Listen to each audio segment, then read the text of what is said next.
ወወልድ ወመንፈስ ቅዱስ አሐዱ አምላክ አሜን። የተወደዱ አባታችን መላከ ገነት ቀሲስ ንጋቱ የሀገረ ስብከታችን ዋና ስራ አስኪያጅ፣ የሀገረ ስብከታችን የመምሪያ ኃላፊዎች፣ የደከር ቅድስት ማርያም ቤተክርስቲያን አስተዳዳሪ መላከ ሰላም ልሳነ ወርቅ፣ ሊቃውንተ ቤተክርስቲያን፣ በዚህ ዕለት ለዚህ ታላቅ በዓል በረከት ተሳታፊዎች ሆናችሁ እንኳን ከዓመቱ አደረሰን አደረሳችሁ እያላችሁ የተባበራችሁ በዚህ ቅዱስ ስፍራ የተገኛችሁ የእግዚአብሔር ቤተሰቦች፣ የእመቤታችን የወላዲተ አምላክ የአስራት በኩራት ልጆች፣ የተቀደሳችሁ ምዕመናን፣ ብትሰጡ ደከመን ሰለቸን የማትሉ ምዕመናን፣ እናቶች፣ አባቶች፣ ወጣቶች፣ ሕፃናት እስከ ሞት ድረስ በወደደንና ባፈቀረን በጌታችን በኢየሱስ ክርስቶስ ፍጹም ሰላም እንደምን አደራችሁ? እንደምን አረፈዳችሁ? እንኳን ለአስተርእዮ ማርያም በሰላም በጤና ጠብቆ አደረሳችሁ አደረሰን። አመስግኑት ለመላኩ እግዚአብሔር። እግዚአብሔር የተመሰገነ ይሁን።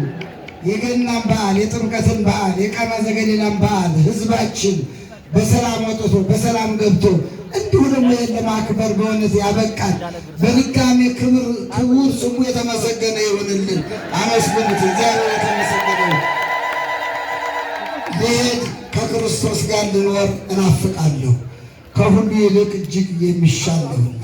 ይህንን መነሻ አድርገን ጥቂት ደቂቃ ብቻ፣ በጣም ጥቂት፣ ምክንያቱም ብዙ ስራ ሲሰራ ነው የቆየው እስካሁን ድረስ።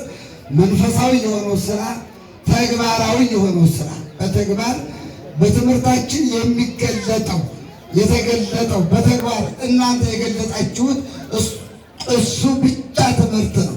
ስለዚህ ጥቂት ደቂቃ ከኔ ጋር እንቆያለን። ማን ያስተምረን? ማን ይምከረን? ማን ይገስጸን? ሁላችን እግዚአብሔር ይገስጸን። አሜን በሉ። እግዚአብሔር ሲገስጽ መልካም ነው። እግዚአብሔር ሲቆጣም መልካም ነው። እግዚአብሔር አባት የወደደውን ልጁን እንደሚገስጽ ሁሉ እግዚአብሔር የሚገስጸው ደግሞ የወደደውን ነው። ስለዚህ እግዚአብሔር ሁላችንን ይገስጸን፣ እግዚአብሔር ያስተምረን። እንግዲህ ሐዋርያው ቅዱስ ጳውሎስ በፊልጵስዩስ መልእክቱ ላይ ምዕራፍ 1 ቁጥር 23 ላይ ልሄድ ከክርስቶስ ጋር ልኖር እናፍቃለሁ። ሞትን ነው፣ ወደ ሞት መሄድ፣ ሞትን መናፈቅ ጥቅም አለው ማለት ነው። ጥቅም አለው። ጉዳት ቢኖረው አስከፊ ቢሆን ኖሮ ልሄድ ወደ ክርስቶስ እናፍቃለሁ አይልም ነበር። የተወደዳችሁ የእግዚአብሔር ቤተሰቦች፣ እመቤታችን ቅድስት ድንግል ማርያምን የሄደችበቱ መንገድ ይሄ ነው። ዛሬ እረፍቷን የምናስብበት በምድር ላይ 64 ዓመት ኖራ ወደ ልጇ ወደ ወላጇ ወደ ገነት የሄደችበት ከዚህ ዓለም ድካም የተለየችበት ያረፈችበት ዕለት ነው። እንኳን አደረሳችሁ። እመቤታችን ክብር ይግባት፣ ምስጋና ይድረሳት። በእውነት ነው የምላችሁ፣ እናት አባት የሞተባችሁ፣ ልጆች የሞቱባችሁ፣ ዘመን የሞተባችሁ እንዳታዝኑ። እመቤታችን በሄደችበት መንገድ ሄደዋል። ክርስቶስ በሄደበት መንገድ ሄደዋል። ከማን ጋር ሊኖሩ? እስቲ ከክርስቶስ ጋር በሉ። ከማን ጋር ሊኖሩ? ከዚህ ዓለም ወደዛ ዓለም የሚካሄደው ከማን ጋር ለመኖር ነው? ቅዱስ ጳውሎስ ልሄድ ወደ ክርስቶስ እናፍቃለሁ፣ ከክርስቶስ ጋር ለመኖር ከሁሉ ይልቅ እጅግ የሚሻል ነው አለ። እጅግ ወደሚሻለው መንገድ ጉዟችንን ያሳምርልን። አሜን በሉ። መቼም ሞትን ትጠላላችሁ አይደለ? ክፉ መስሏችሁ እኮ ነው። ነጣቂ ማውሬ መስሏችሁ እኮ ነው። ወደ እግዚአብሔር የምንሸጋገርበት መንገድ፣ ከዚህ ዓለም ወደ ገነት የምንሄድበት መንገድ መሸጋገሪያችን ድልድያችን ነው። የተሸነፈ ሞት ነው። ሐዋርያው ቅዱስ ጳውሎስ በሌላ መልእክቱ ላይ ሞት ሆይ መውጊያ የት አለ? ሲኦል ሆይ ድል መንሳት የት አለ? ይህንን ሞት ድል አድርገው ወደ እግዚአብሔር የሚሄዱ ከክርስቶስ ጋር የሚኖርበት መንገድ ነው። ክብርና ምስጋና ለእግዚአብሔር ይሁን። እግዚአብሔር እመቤታችን ቅድስት ድንግል ማርያም ከስሟ ብንጀምር ማርያም ማለት መርህ ለመንግሥተ መንግሥተ ሰማያት መርታ የምታገባ ናት።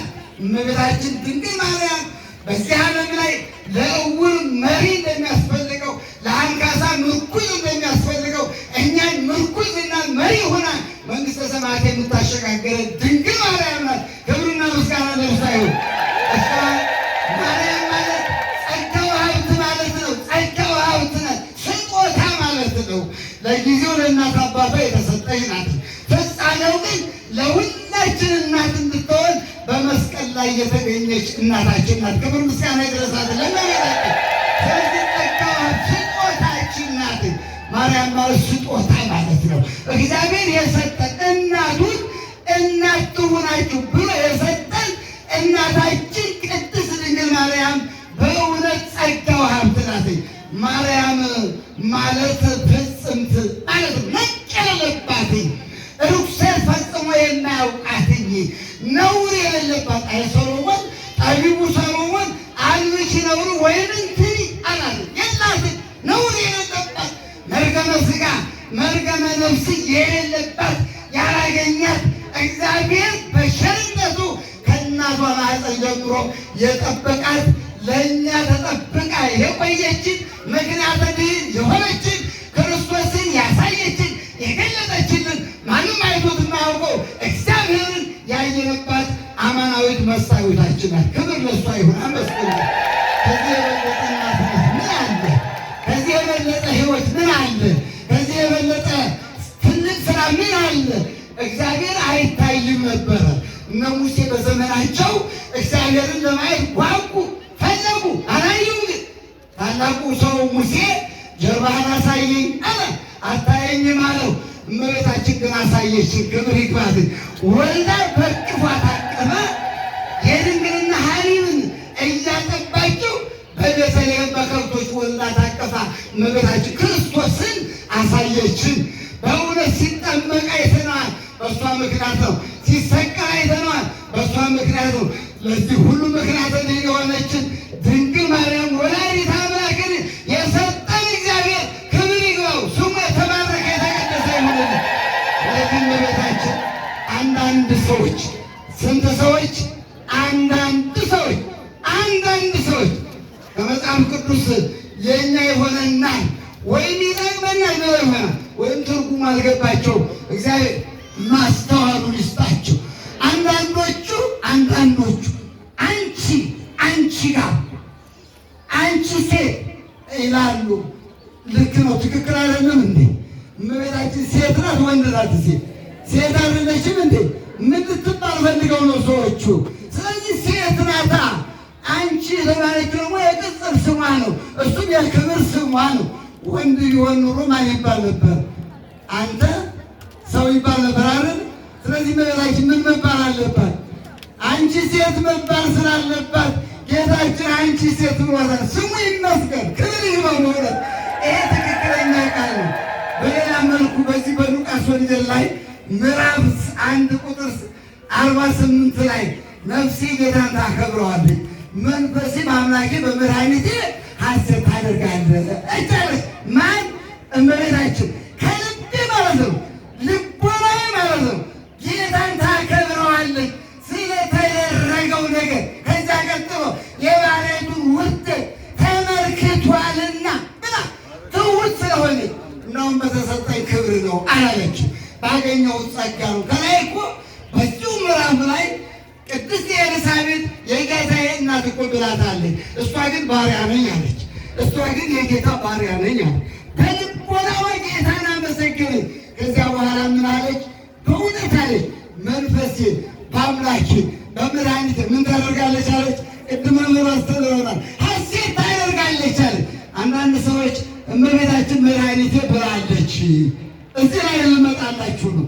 መድኃኒቴ ብላለች። መድኃኒት ደግሞ ለታመመ ሰው ነው። ልብ እያላቸው ነው።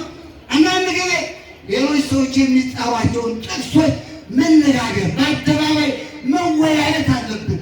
እኛም አንዳንዶቻችን ግራ እንዳንጋባ ያደርግናል። እመቤታችን ለምንድን ነው መድኃኒቴ ያለችው ማለት አለብን። በእውነት ለታመመ ሰው መድኃኒት ያስፈልገዋል አይደለም? እመቤታችን ግን መድኃኒቴ ያለችበት መንገድ አለ። መድኃኒት ለመሆን ሰው የሚያድነው ነገር በሁለት ነገር ነው የሚያዘው። አሁን አንድ ሰው ወደ መንገድ እየሄደ ከገደል አፋፍ ሲደርስ በቀጥታ በገደሉ ቢወድቅ በዚያ ባዘቅቱ በጭቃው በዛ ደግሞ የሆነ ብልሽሽት ቢል በጭቃው በውሃ ውስጥ በገደል ውስጥ ሲወድቅ ድካም አለው። ከወደቀ በኋላ ህመም አለው። ይህንን ሰው ሲወድቅ ያየ ሰው ሩጦ በጥቶ እጁን ይዞ ወትቶ ወይም ገመድ ይልክለታል። በገመድ አስሮ ወይም በእጁ ወትቶ ሰውየውን ቢያወጣው አድኖታል አላደነውም?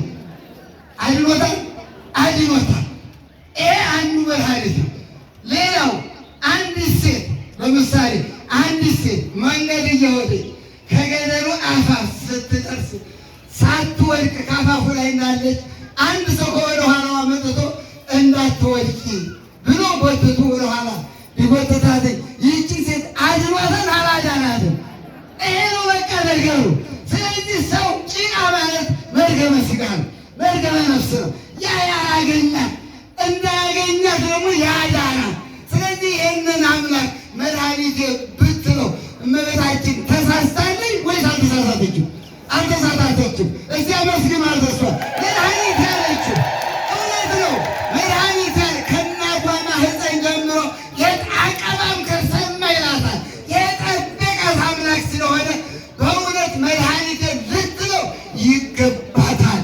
ስለዚህ እመቤታችን በዚህ ምድር ላይ 64 ዓመት ስትኖር 3 ዓመት በእናትና በአባቷ እቅፍ ኑራ 12 ዓመት በቤተ መቅደስ ኖረች። 9 ወር በቤተ ዮሴፍ ኖረች። ከልጇ ከወዳጇ ጋር ልጇን ከወለደች ጀምሮ 33 ዓመት ከ3 ወር ኖረች። በዮሐንስ ቤት 15 ዓመት ኖረች። ሲደመር 64 ዓመት ሞላት። 64 ዓመት ሲሆናት ጥር 21 ቀን የእረፍት ጊዜዋ ደረሰ። ፈጣሪን የምታይበት ጊዜዋ ዋናው ወደ በልጇ ቀኝ የምትቀመጥበት ቅዱስ ዳዊት የተናገረው የትንቢት ቃል የሚፈጸምበት ወትቀውም ንግሥት በየማንከ ንግሥቲቱ በቀኝህ ትቆማለች የተባለ የሚፈጸምበት ጊዜ ሲደርስ እመቤታችን ጥር 21 ቀን ከዚያ ዓለም በሞት አረፈች። ከድካም አረፈች። እረፍት ነው። በተለመደ ሞት ነው የምንለው እኛ፣ ግን እረፍት ነው እመቤታችን ያረፈችበትን። እመቤታችን ስታርፍ ጌታችን ደቀ መዛሙርቱን ሐዋርያትን በአካለ ሥጋ ያሉትን ካሉበት ቦታ በሞት ያለፉትን ከመቃብር አስነስቶ ሐዋርያትን ሰብስቦ እመቤታችን አስከሬኗን ገንዘው ወደ ጌቴሴማኒ እንዲቀብሯት በተባለው መሰረት በታዘዙት መሰረት የእመቤታችንን አስከሬን በዚህ ቀን ይዘው ወደ ጌቴሴማኒ ሲሄዱ ከመንገድ ችግር አጋጠማቸው። መቼም አይሁድ ለምቀኝነት አያርፉምና ምን አሰቡ? ከዚህ በፊት ልጇን ሞተ፣ ተነሳ፣ አረገ እያሉ እያስተማሩ አስቸግረውናል። ስለዚህ አሁንም እሷን ቀብረናታል፣ ተነስታለች፣ አርጋለች እያሉ አንዳንድ ጊዜ ያናግራል። መንፈስ ቅዱስ አፍን ከፍቶ ፊትን ጸፍቶ ያናግራልና እመቤታችን እንደምትነሳ አናገራቸው። እመቤታችን እንደምታርግ አናገራቸው። ልዩ ናታ። የእኛን ትንሣኤ አጠብቅማ። እንደኛ አይነት ሕይወት አኗኗር የላትማ። ስለዚህ ነው መልአኩ ቅዱስ ገብርኤል የተለየሽ ነሽ ብሏታል። ምን ያለች ናት እመቤታችን? ከሴቶች ሁሉ ምን ያለች ናት? የተለየሽ ናት። ኑሯ የተለየ ነው። ንጽሕናዋ የተለየ ነው። ቅድስናዋ የተለየ ነው። ንጽሐ ልቦና፣ ንጽሐ ነፍስ፣ ንጽሐ ሥጋ የተሟላላት ናቸው ናት። ሰዎች ሴቶች ደናግል ቢባሉ በሥጋ ነው፣ በሐልዮ ደናግል አይሆኑም። እመቤታችን ግን ንጽሐ ሥጋ፣ ንጽሐ ነፍስ፣ ንጽሐ ልቦና የተሟላለት ፍጽምት ስለሆነች እመቤታችን ከሴቶች መካከል አንቺ ምን ያልሽ ነሽ አላት? የተለየሽ ናት። ተመስግኗት እመቤታችን ክብር ምስጋና ይድረሳል። ስለዚህ ልዩ ነው አሟሟቷ። እነሱም ይሄንን ነበር የፈሩት። ከዛ በኋላ እሳትን አስቁመው ከመንገድ ላይ አስከሬኗን ከአልጋው ሸንኮር ላይ አውርደን በእሳት እናቃጥላታለን። እንደሱ ያለ ከባድ የለም እኮ። እግዚአብሔር ከክፉ ነገር ይጠብቀን። እግዚአብሔር ክፋታችንን ያስወግድልን። ይሄ እኮ ነው መከራው። ይሄ ነው እኮ ጭንቁ። ይሄን ሁሉ መከራ ማን አመጣው? እግዚአብሔር አመጣብን እንዳትሉ። ይሄን ሁሉ ክፋት፣ ይሄ ሁሉ ችግር፣ ይሄ ሁሉ ተንኮልን ያመጣ ነው እኛው ነን። ይሄን እንድናስወግድ እግዚአብሔር ይርዳል።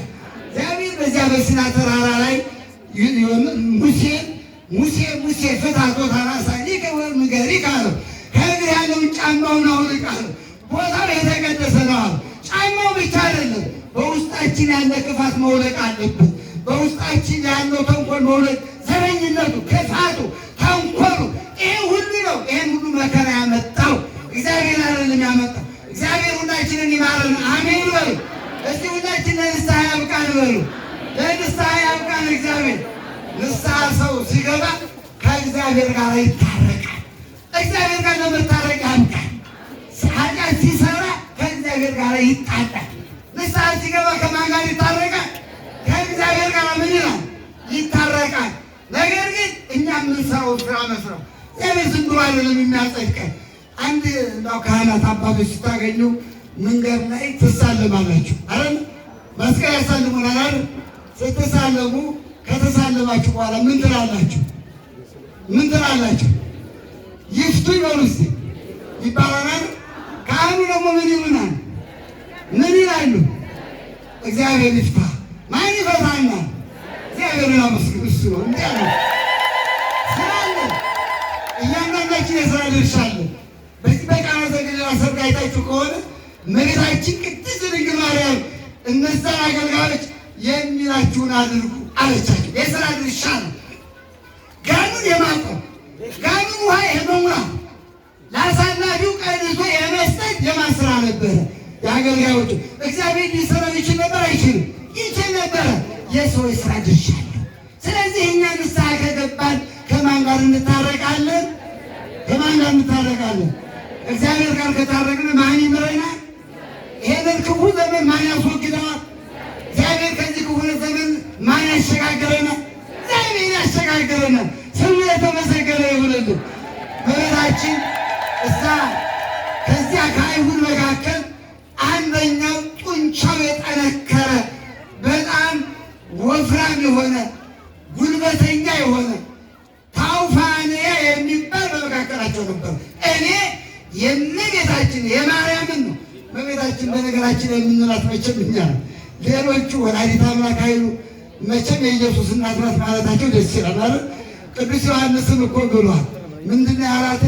በሶስተኛው ቀን በገሊላ ቃና ሰርግ ነበረ አለና የኢየሱስ እናት በጣም ደስ ይላል። የዚያ የጀግናው እናት ነበረች። እግዚአብሔር የተመሰገነ ይሁን። አንዳንድ ሴቶች አንዳንድ ሰው ሲጠራ ብዙ ጊዜ በልጆቻቸው የንጉሱ እናት ናት ይባላል አይደል? የገሌ እናት ናት ይባላል። ታዲያ ቅዱስ ዮሐንስ ምናለ የኢየሱስ እናት አላት። እመቤታችን የዚያ ሰማይና ምድርን በመሃል እጁ የያዘውን ዓለምን የሚገዛውን ኢየሱስ እናቱ አላት ቅዱስ ዮሐንስ። ስለዚህ እነዛም አገልጋዮች ስራ ነበራቸው። በጉልበት በኃይል ተጠቅሞ የእመቤታችን አስከሬን አውርጄ ከአልጋው ላይ ወደ መሬት እጥላታለሁ ሲል የእግዚአብሔር መልአክ በሰይፍ ቆረጠው። ከዚህ ነገር ያድነን፣ ታው ከዚህ ነገር ይሰውረን፣ ክፉዎችን ወደ በጎ ይመልስልን። ከዚያ በኋላ እመቤታችን ጮኸ፣ ለመነ። ወደ እመቤታችን ለምን አሉት ሐዋርያት። እሷ እዛ እበርኗ ላይ ስጋዋ ላይ አስከሬኗ ላይ እየተሻሸ ሲለምን እመቤታችን ደግሞ ገለጣለች። አስተርእዮ በሰማይ ኮነ አመስግናለች። አስተርእዮ ላይ ነው እኮ እመቤታችን ሞተች ማለት አይደለም። እንኳን እሷ እኛ ሁላችን ሞትን ማለት አይደለም። አስተርእዮ በሰማይ ኮነ ማለት በሰማይ ነፍሷ ከሄደ በኋላ መገለጧል ታየች ማለት ነው። ዘመኑም አስተርእዮ ነው የሚባለው ዛሬ።